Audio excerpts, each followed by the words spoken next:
Hey guys, tonight we're stepping into a world of candlelit palaces and freezing stone hallways, the kind of royal bedrooms where silk curtains hide whispers sharp enough to spark a literal war. Now, do me a favor, slide your headphones on and just lean back. Let your body relax, because you're gonna want to feel every bit of this. Picture yourself walking through these massive halls, catching the scent of wood smoke, expensive perfume, and old-school ambition hanging in the air. And somewhere in the shadows, a queen is quietly deciding who's actually making it to breakfast tomorrow. See, history class usually makes queens sound like these polite ladies sitting next to kings, looking a bit stressed about taxes. But the deeper you dig into their real stories, the crazier it gets. We're talking about rulers who were poisoning relatives, locking up rivals, and running entire nations, all while showing up to dinner wearing jewelry that's worth more than a modern-day city. And honestly, you probably wouldn't even survive the night. Not because the queens are out to get you specifically, but because the sanitation back then would probably take you out before an assassin even got close. They say a medieval castle smelled like a lovely mix of wet dogs, stale smoke, cheap wine, and pure human terror. Truly, civilization was peaking back then. So, before you get too comfortable, don't forget to hit that like button and subscribe, but only if you actually vibe with what I'm doing here. And as you're drifting off tonight, drop your location and the local time in the comments. There's something strangely peaceful about watching people from totally different corners of the world slowly falling asleep together while listening to terrifying history. Humanity just connects in the weirdest ways. Now, go ahead and dim the lights, maybe flip on a fan for some white noise, and let's dive into tonight's journey together. We're starting in the ancient world, where power wasn't just a king's game. That's the first big lie history tries to sell you. Behind those massive thrones and gold crowns, it was often the queens running the whole show, using influence, fear, pure brilliance, and sometimes straight-up terror. Some ruled out in the open, others operated in whispers, behind heavy velvet curtains, while nervous advisors just pretended not to notice. The weirdest thing about royal courts is how calm they look. On the surface, you've got musicians playing soft melodies, servants gliding through polished halls with silver trays, nobles bowing politely. But underneath all that glamour, everyone is looking over their shoulder. A simple smile at dinner could be hiding a murder plot meant for sunrise. It's a pretty well-known fact that royal courts lived and breathed on spies, hiding in plain sight. A maid pouring wine could whisper a secret conversation to the queen before midnight. Even the musicians were informants. People would just tune them out and talk freely, totally forgetting they were right there. Just picture it. In a torchlit hallway, a servant catches one careless sentence and realizes an entire family might just disappear by tomorrow. Scholars still argue today about whether some of these queens actually deserved their terrifying reputations, or if male historians just hyped up the cruelty because powerful women freaked them out. That debate hangs over almost every ruler we're talking about tonight.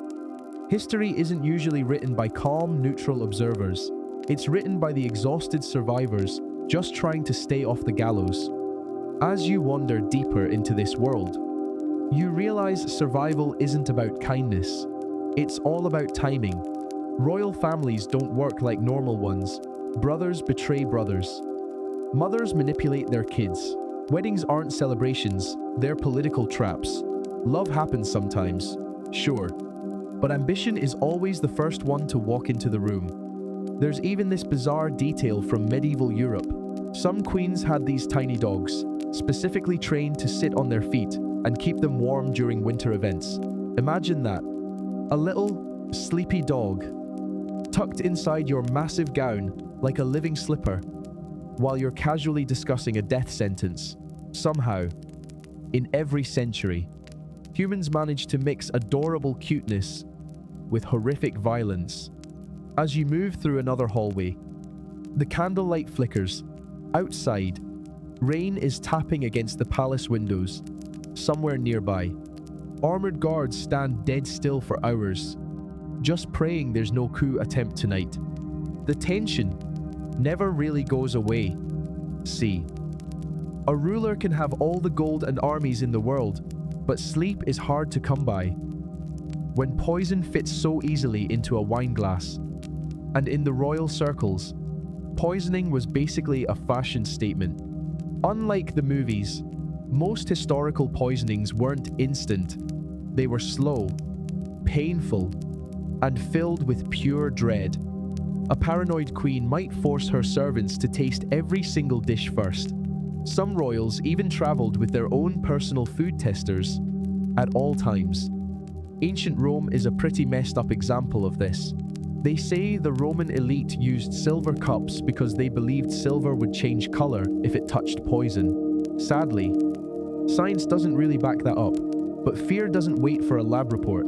Fear just sits next to you at dinner, watching you take every sip. Now, you're starting to see the bigger truth. Power changes people. It's rarely a sudden flip into becoming a villain. Instead, these courts teach rulers to distrust everyone. Every compliment could be a lie. Every marriage proposal, a hidden military alliance. Every child, a future rival. Over time, survival just hardens into cruelty. This shift is even more dangerous for queens, because they often ruled in systems designed to underestimate them. A king could just make a loud threat. A queen had to survive on strategy, persuasion, secrets, and cold, hard patience. The result is a different kind of power, quieter, more subtle, and sometimes way more terrifying. Look at the massive portraits on the walls. Those faces stare down with expressions you just can't read. Some queens look calm and beautiful, pans folded neatly against jewel-encrusted gowns. But then, years later, historians find the stories hidden beneath those polished images. Stories of torture chambers, disappearances, or mass executions. There's even a wild example where astrologers held all the cards. Rulers would literally call off wars just because of a star chart. Imagine an entire empire changing course because someone misread the planet Jupiter.